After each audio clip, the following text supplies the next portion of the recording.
Villains, some of the most cruel and terrible and repugnant characters in fiction, like imperialist monsters like Darth Vader, manipulative devils like Makima, all of Johan.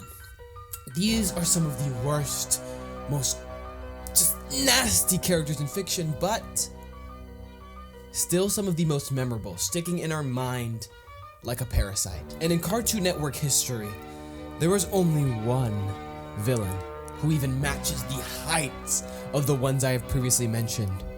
And that villain is... What the fuck?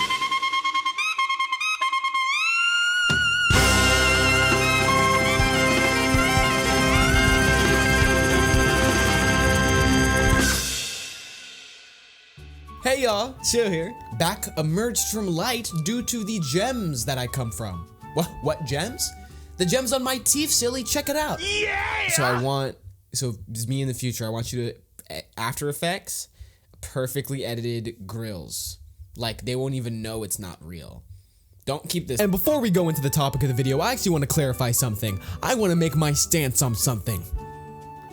I love Steven Universe. Steven Universe is one of my favorite Cartoon Network shows. In my opinion, it is one of the best Cartoon Network shows. I have loved it since the first time I watched it. Jailbreak Part 1. I remember it very, very clearly. People told me it was the show to watch. I watched it and I did not regret it. Despite the years of being hated on because it was new and gay, I stuck with it. I would watch the show endlessly. I mean, you could not stop me from watching it. When Steven Bombs would drop, remember those? I would pick up my iPad and watch them wherever I was. It didn't matter. I was at home, I was watching Steven Bombs. I was at school, I was watching Steven Bombs. I was at the pool. Zion, jump in the pool. We spent so much money to go to this hotel. Shut the fuck up, Mom. I'm watching Steven Universe. The point is, I love Steven Universe. It is so well written how it handles its characters and its themes and its emotional beats and its music. Ugh, what is that?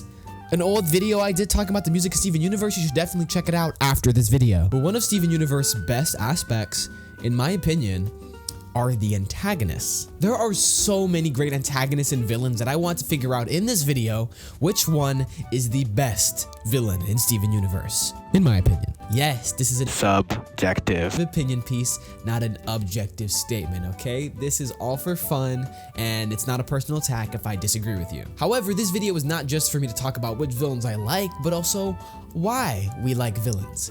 And the biggest question of all, what makes a good villain? But first, what's a villain? What's an antagonist? What's the difference? Well, an antagonist is a character who opposes the protagonist. Yeah, it sounds simple, but it honestly is. Antagonists don't have to be malicious, they don't have to be bad, they don't have to be evil. Hell, they actually can be entirely right. All they need to do is be in opposition to the main character of the story. Now, a villain is a character who opposes a hero and who is generally considered bad or evil, or at least performing malicious or harmful actions. Now, not all antagonists are villains, and not all villains are antagonists. Now, if you're thinking, okay, the definition for antagonist is super broad, and the definition for villain is super unclear, you're entirely right. Most literary definitions are a bit wishy-washy because writing is a subjective art form and therefore the definitions change all the time. But for the ease of this video, I'm going to be using the term villain because the word antagonist is just too broad. So we figured out what a villain is. Now, what makes a good villain? Now, there is no objective answer to this. There's no universal criteria that we can all just figure out, because if there was, every villain would be written the same and it would be a science and not an art. But these next 5 things are stuff I look for in villains and things I think, if achieved amazingly, make amazing villains. First is character design. How does your villain look? Do they look cool? Do they look menacing? Or do they not look menacing and that's the point? How does their character design play into their character and play into the story as a whole? The second thing is personality. Do I love them? Do I hate them? Do I love to hate them? Or do I hate to see them on screen? Third is motivation. Why are they a villain? Does it make sense? Does it work for the story? Do I believe it? Do I care? Do I sympathize? All that stuff. Fourth is the villain's dynamics with the heroes. Now, TikTok has made the word dynamic sort of a buzzword, but it actually means something, trust me. What is their relationship with the protagonist? Fifth and finally is their journey. What is the journey and character arc that they go through? Where do they start? Where do they end up? Does it work for me? Does it make sense? And is it satisfying? But yeah, all 5 of these categories are super important to me when it comes to good villains, and they're gonna be super important when it comes to Steven Universe villains. Actually, I'm thinking of something. You like Steven Universe, right? You're watching this video. Does that mean you like Fusion? Did you know that you can make your own Fusion? By hitting that like button. Got you again! But seriously, clicking that like button really helps the channel. Let's get this video to 30 likes. How about that? If we can get this video to 30 likes, it lets me know that you guys want more content about Steven Universe. And, you know, it helps support me. Support the content and support the creator. Anyway, back to the video. Now here comes the question you've all been waiting for. Who are the best villains in Steven Universe? Actually, I think there's a question that you guys are asking before that, which is, who are we counting as villains? I know we talked about the definition of antagonists and villains, but when mentioning the fact that villain requires some sort of evil or malice, some of you were thinking, oh, this character I like doesn't count, this character I like does count, blah, blah, blah, blah, blah. So I'm gonna make it very clear. So, I have 2 criteria for being considered a villain. 1, they have to have been a large-scale antagonist for a significant amount of time, being more than 2 episodes. Meaning, if you were a slice-of-life villain, you're not here. If you were a villain that was in 1 episode, like Holly Blue Agate, you're not here. Sorry. Even though I really like Holly Blue. 2, they had to have been a conscious opposition to the protagonist and had to be framed as an enemy during their time. Meaning in their time, they have to have been framed as an enemy of some sort. I tried to make that as clear as possible, and if it's not, I'll go f myself. How about that? So, finally, the moment you've actually been waiting for. Who are the best Steven Universe villains? I'm gonna be saying a list of 9 Steven Universe villains, from my least favorite to my favorite. But I like all of them. I like all of them. Got it? So let's begin with number 9. Aquamarine! Yeah, did you guys expect Aquamarine here? Probably not. She is a villain that's not in a lot of episodes, but definitely makes her mark. In terms of character design, she has one of my favorite character designs in Steven Universe. I mean, just this little child with the teardrop gem. It's super interesting to me and honestly is one of my favorite designs. Her design totally works with her character and definitely works to give a contrast to the different gems we've been seeing. It's that same design philosophy that I mentioned with Dragon Ball Z. I mean, having a really small villain, you know, it's not that intimidating, but when she does what she does, it's like, oh shit. In terms of personality, Aquamarine is super annoying, but in the best way. She just gets on everyone's nerves, and it's so entertaining because you can tell that she's having fun, so you're having fun. And just her conniving, sniveling voice, that crazy ass British accent, just makes it all the more satisfying when you finally see her get beat, because then you're like, yes, she was such an asshole. Now here comes the problems. Her motivation. A lot of Steven Universe villains and antagonists and characters have similar motivations to honor their diamond. And while that makes sense in the concept of the plot, that doesn't make for a super interesting villain, especially when that's what everyone wants to do. So she sort of loses on motivation. Now in terms of her dynamics with the heroes, I think it's pretty fun. I mean, again, this plays into her personality, but she's just such a fun character to watch interact with other characters. However, the one downside to this is that she's not in a lot of episodes. So the lack of screen time kind of makes her dynamics pretty limited. I mean, she only really interacts with Steven and Eyeball. And finally is her journey, her character arc. Aquamarine starts as, you know, Blue Diamond servant, you know, capturing people looking for her dad. And you know, she continues as this evil, conniving little child. But when her time in the main series is over, it's kind of framed like, oh, she's gone forever, she has a grudge against Steven.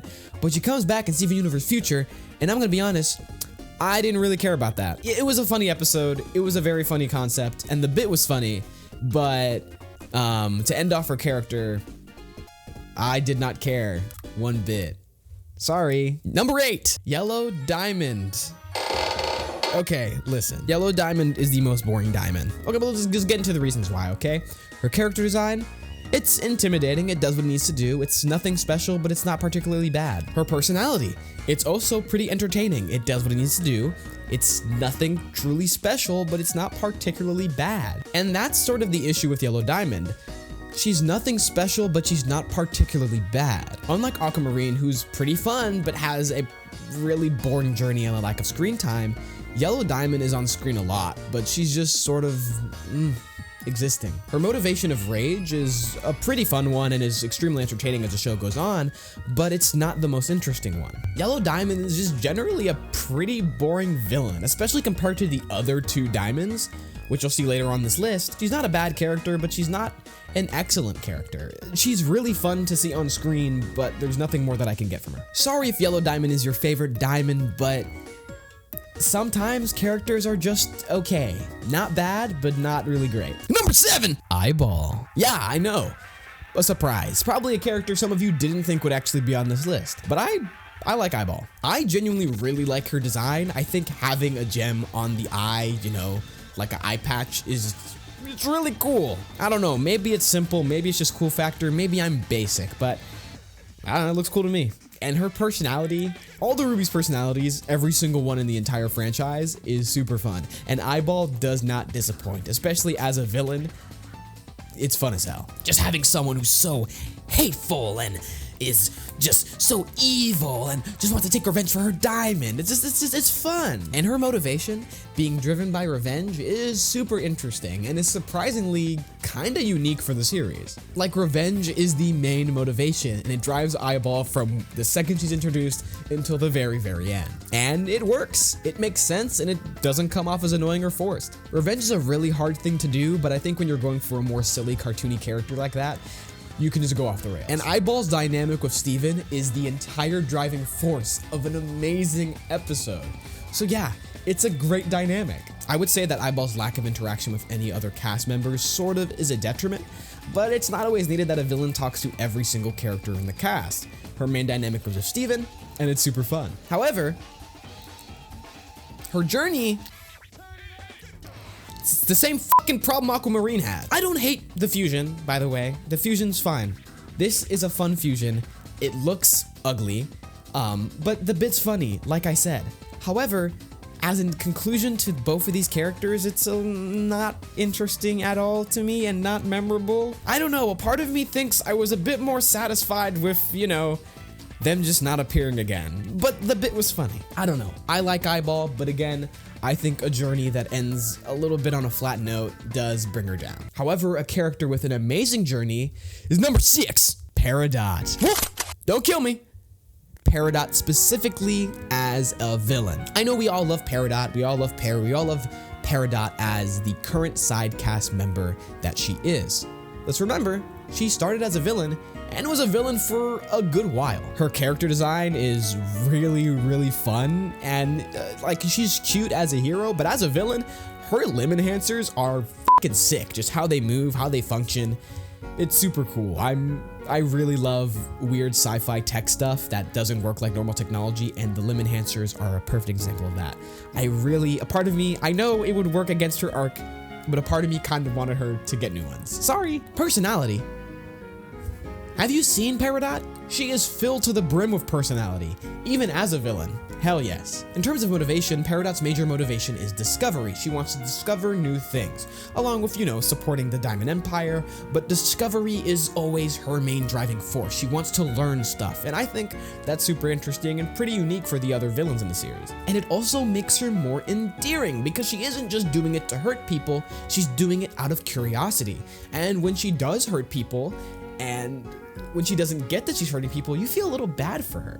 And it leads all the way into the full Switch redemption arc, but when she's a villain, it still provides some real fun. Her dynamics with the heroes are some of the best, with Steven, with Garnet, with Pearl, with Amethyst, with Lapis.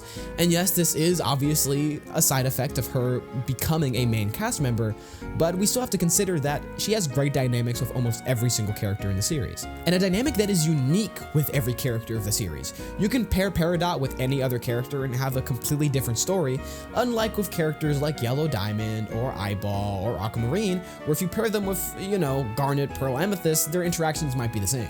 I could make a larger video about Peridot and why I love Peridot so much and why she's one of my favorite characters as a whole in Steven Universe, and her journey is amazing.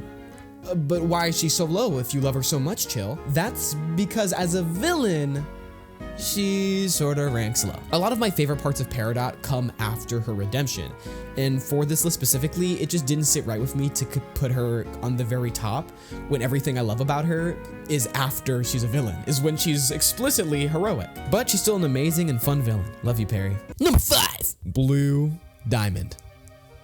I love her a lot. In terms of character design, she's I'm addicted. I'm just a pussy guy nigga on a mission. Now I need to gather all the monster and beast women. Sort of really, her design is one of the most fun.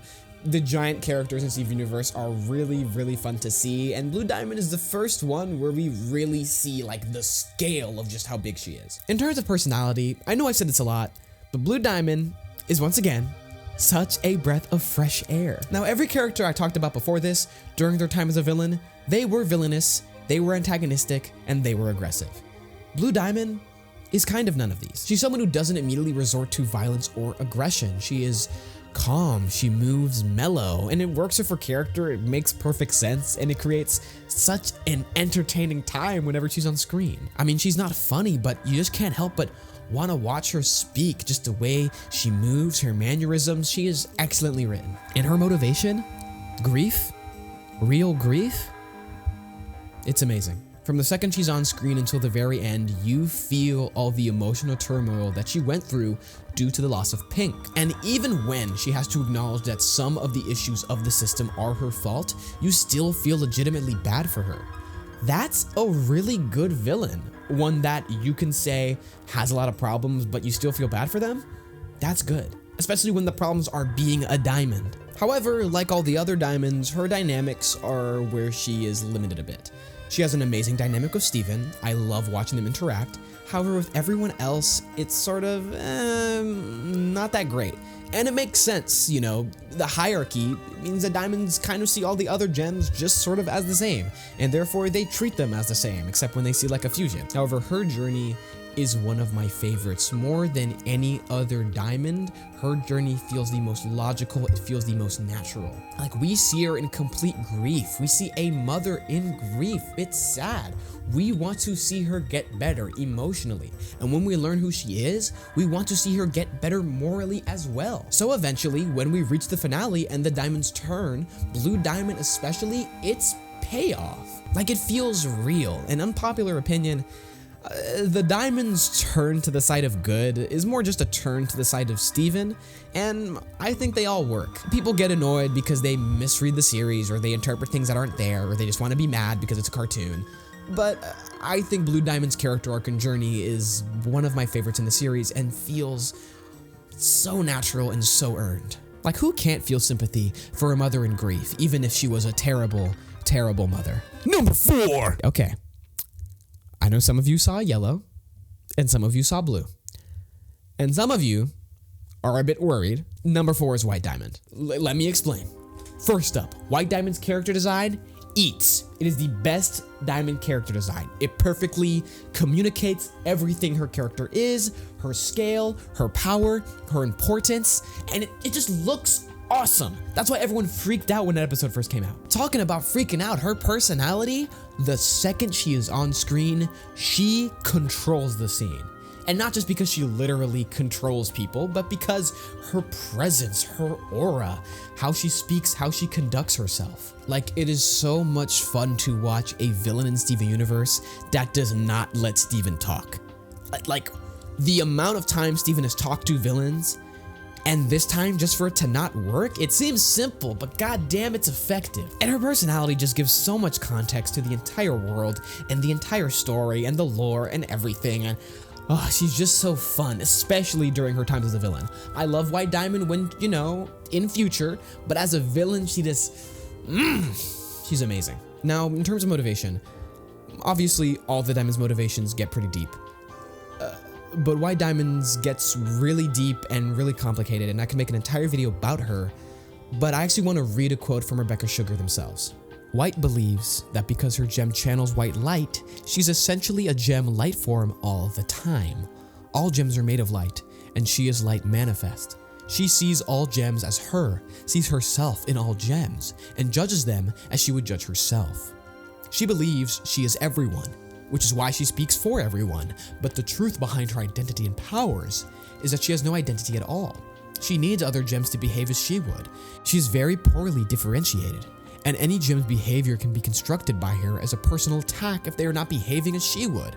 Her identity is so fragile that she can only judge.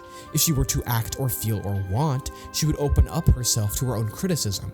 She has traded that chance to be someone for the power to be everyone, a decision so miserable that everyone on the planet has to suffer for it.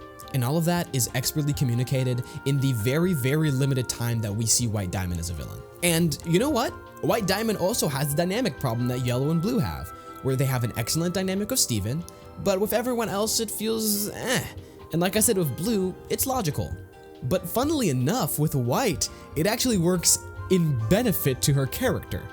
The quote I just read, that plays into why White acts the way she does. As a final antagonist, White Diamond is honestly amazing. I'm super satisfied with how the finale was and how White Diamond was written as a character. Her journey is fine.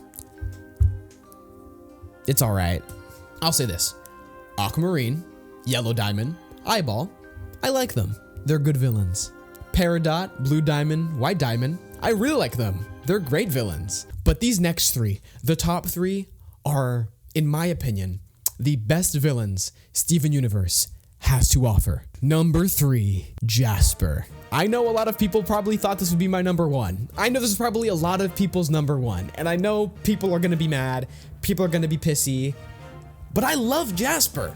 She's great. In terms of character design, Jasper knocks it out of the park. She's big, she's menacing, she's strong, has a great silhouette, and in contrast of Peridot, it is absolutely amazing. And also in contrast with all of the heroes. I mean, we fought gems before, you know, but none of them have been this huge and buff. I mean, even Garnet, her arms are still skinny. But Jasper is a menacing figure. And throughout the entire series, she remains this menacing figure. And in terms of personality, Jasper's super fun. I know some people probably think Jasper is annoying, but I really like the shonen villain vibe they were going for with her. A top of her line, overconfident, no-nonsense commander that doesn't take no for an answer and takes no prisoners. Except the 4 prisoners she took. Whenever she was on screen, it was a blast. And it was even scary to even think that she was coming. I mean, she was extremely powerful. We haven't been talking about skill sets, but her personality kind of plays into that. And there was a reason why looking for Jasper was one of the most tense situations that the series has ever done. And in Steven Universe Future, where she's still a villain, it is boosted even more because she doesn't really have a purpose and she's constantly looking for a fight. And it's still fun. In terms of motivation, Jasper's major motivation is strength. Yeah, she wants to respect her old diamond, she wants to respect her current diamond, she wants to respect the current empire, but her main motivation is strength. Majorly evidenced by the fact that she was willing to do a taboo just for strength. And I think the evolution of her motivation is super interesting. When she's introduced, Jasper thinks she's hot shit. She looks down on fusion, and then she tries fusion. She's like, oh, well, I need to be stronger and this might make me strong. But then we see this evolve. We think she's being tortured, but she actually becomes addicted to the strength of fusion. Always looking for more and more strength, doing crazier and crazier tactics, taking her to the end of the line of pure insanity and villainy in the series. And it's really compelling, even for people who hated Jasper. I mean, you didn't want to see her get corrupted. That is an awful thing. And seeing that motivation evolve into Future, where she's not looking for fusion and instead just looking for strength in traditional ways, is still super compelling. In terms of dynamics, Jasper has some of the best in the series, as she looks down on everyone that is not her, but all for different reasons. That perfectly communicates who Jasper is and allows for our characters to grow immensely. Whether it's Steven for being Rose, Pearl for being a Pearl, Garnet for being a fusion, Amethyst for being a runt, or, you know, a character that's going to be later on this list, it is just absolutely amazing. The main thing about writing good hero-villain dynamics is that you want the audience to want to see these characters interact more. And I want to see Jasper interact with everyone. Everyone. Chill. If you like Jasper so much, why isn't she number 1, you stupid fucking piece of shit? The one thing is the journey. Now, not the entire journey. I actually think 90% of Jasper's character arc is absolutely amazing. I just think her character ending is a bit boring. Like, just saying bye to Steven in the final episode doesn't feel like enough. It feels like a character that is so intense should have a much more bombastic conclusion. But I understand why it didn't happen. Steven Universe Future is not Jasper's story. It is Steven's story. Explicitly Steven's story, more than the original series. So I'm not saying that they should have done it, because maybe it would have made Future as a whole a little worse. But when it comes to Jasper as a villain, it does bring her down in my book. However, she's still absolutely outstanding. Number 2. I want to tell you guys a story, actually. When Steven Universe ended, I was in tears. It was an amazing series finale, and I was absolutely so excited. But I was more excited for the movie that was gonna come out. I was so excited. I did not live in the United States. I did not have US cable, so I could not watch the movie on TV, and I did not want to get any spoilers. So Lord knows I was not gonna go to sleep and then try to find the movie and then get spoiled on all the cool stuff. So I just did what felt natural, and I found a way to watch American cable live on my phone. I was under the covers. It was all dark. It kept buffering. It kept skipping ahead. It was a terrible way to watch the movie. However, that is where I fell in love with one of my favorite characters. Maybe my favorite character in Steven Universe. Spinel.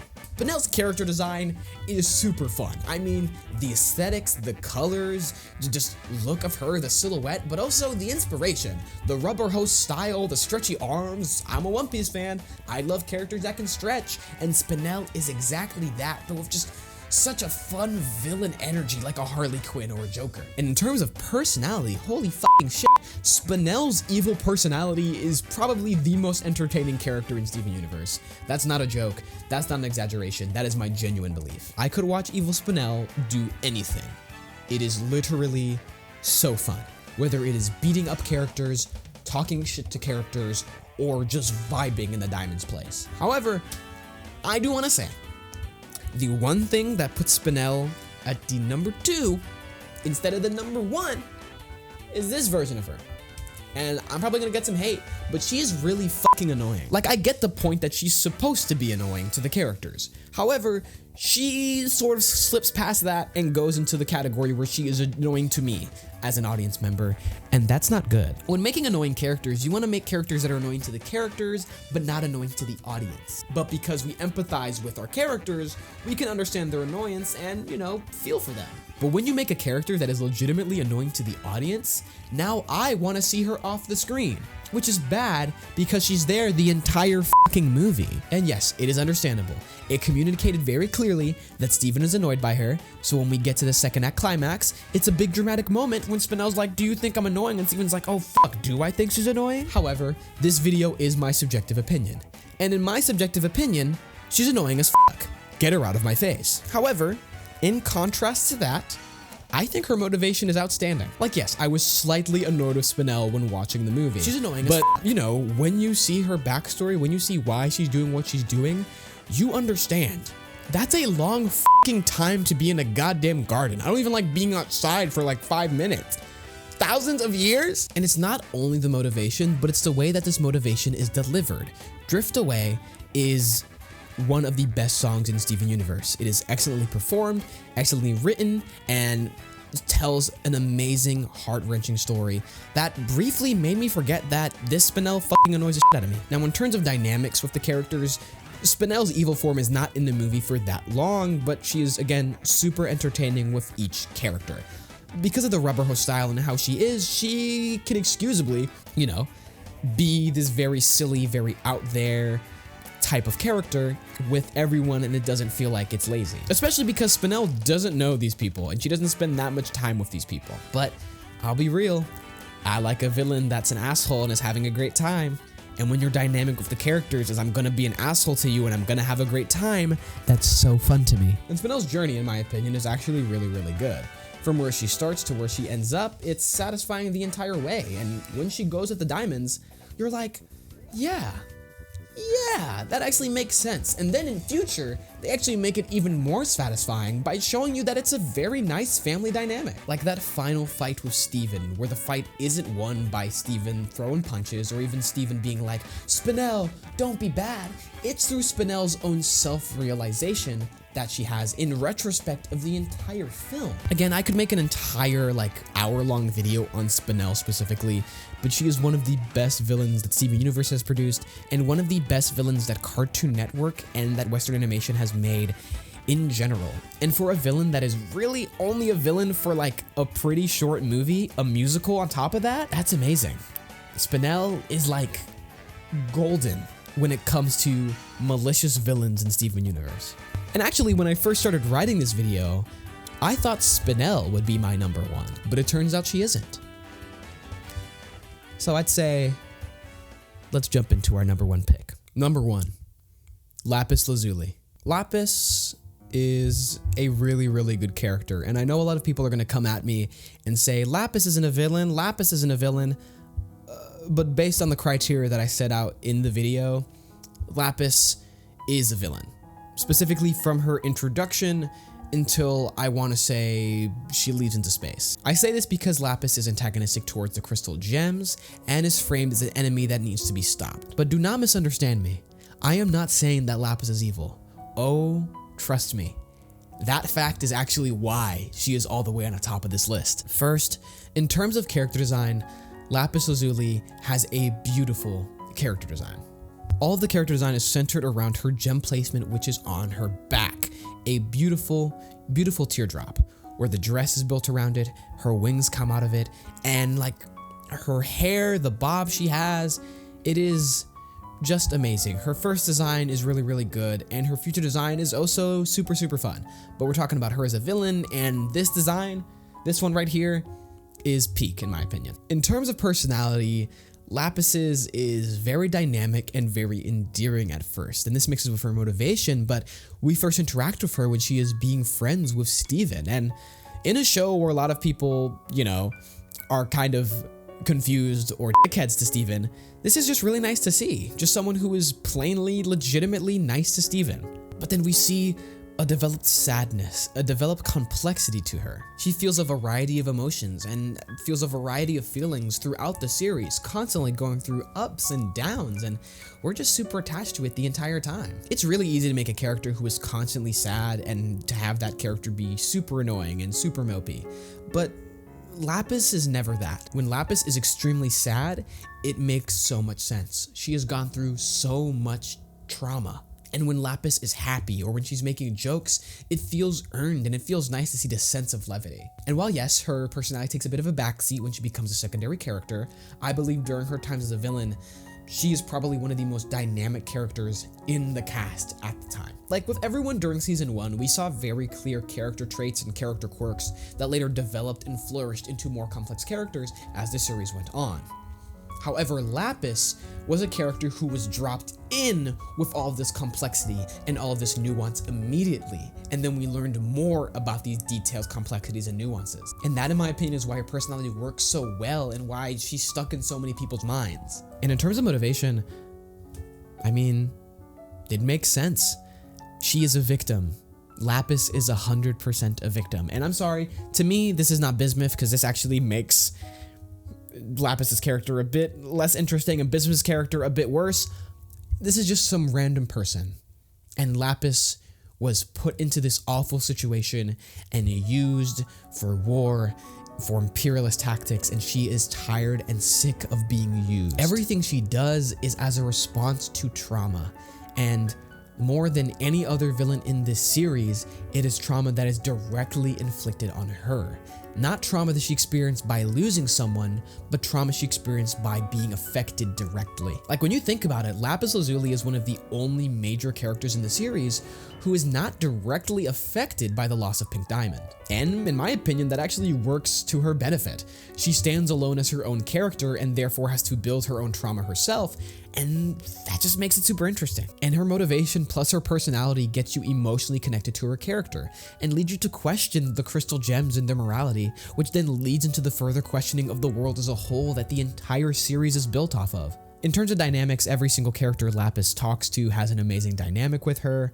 I mean, the ones that she doesn't speak to obviously don't, but Steven, Peridot, Jasper, all amazing characters, and all of them with key emotional moments that just tug at your heartstrings. And even with the characters she doesn't talk to, that actually becomes a benefit to her character because her lack of connection is actually a big part of her as well. And Lapis's journey as a villain is completely outstanding. When I was writing this video, one of my friends asked if I was going to talk about Malachite, and I said no.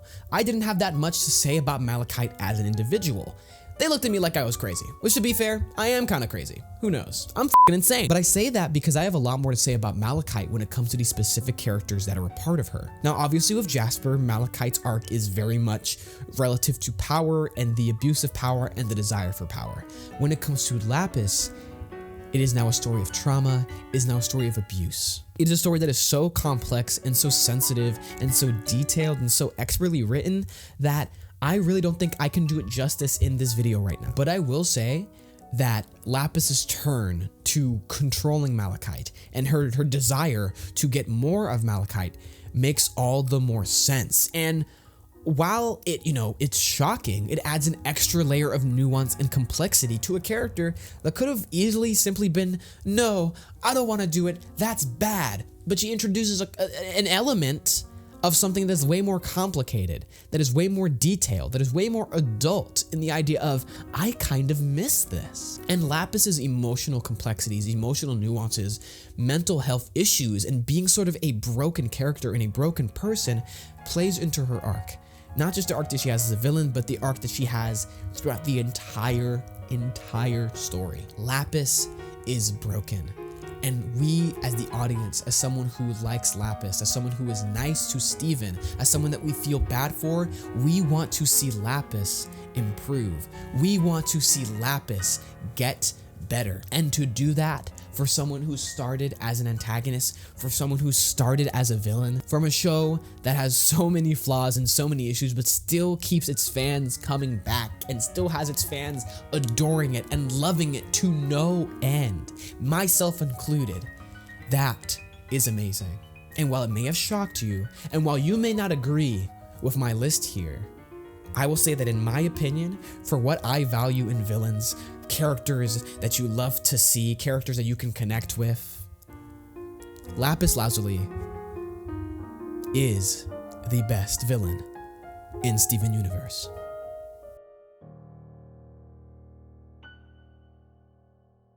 In my opinion. Okay, sorry, I didn't want to interrupt the emotional drama of that, but remember, this is just my opinion. Do you agree with my list? Do you disagree with my list? Well, guess what? There is a place down below to write down your own list. Yes, I encourage everyone who's watching this video to make their own list of their favorite Steven Universe villains, the order they're in, and why. What do you value in villains? And it doesn't just have to be the ones I talked about today, it can be ones that I didn't include. Do you want to include Holly Blue Agate? Do you want to include Emerald? Do you want to include Kevin? Do you want to include Ronaldo? You can. Rank them down below, tell me. I'll read all of them. I guarantee you they're going to be super interesting, and I just love to see what this community has in store. But more importantly, I think this video really helped me understand what I value in villains and what I value in antagonists. And hopefully, it helped you understand as well.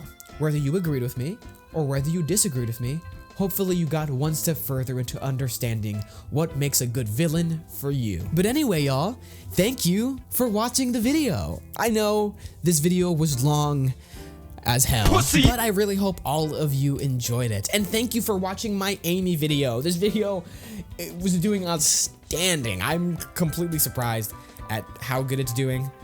Like, I never would have thought that. It's crazy. Thank you guys all much for your support. And if you haven't seen it, please go check it out. It's a really good video. I put a lot of effort into it. I'm going to be trying to do these consistent uploads as best as I can, and delivering you guys content that I'm proud of, and hopefully that will help you, interact with stories a bit better. But anyway, storytellers, thank you so much for the recent support.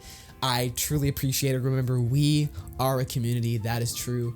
through and through. And I'm probably going to go eat and take a nap because I'm really, really tired. But I hope all of you have a damn good one. Peace.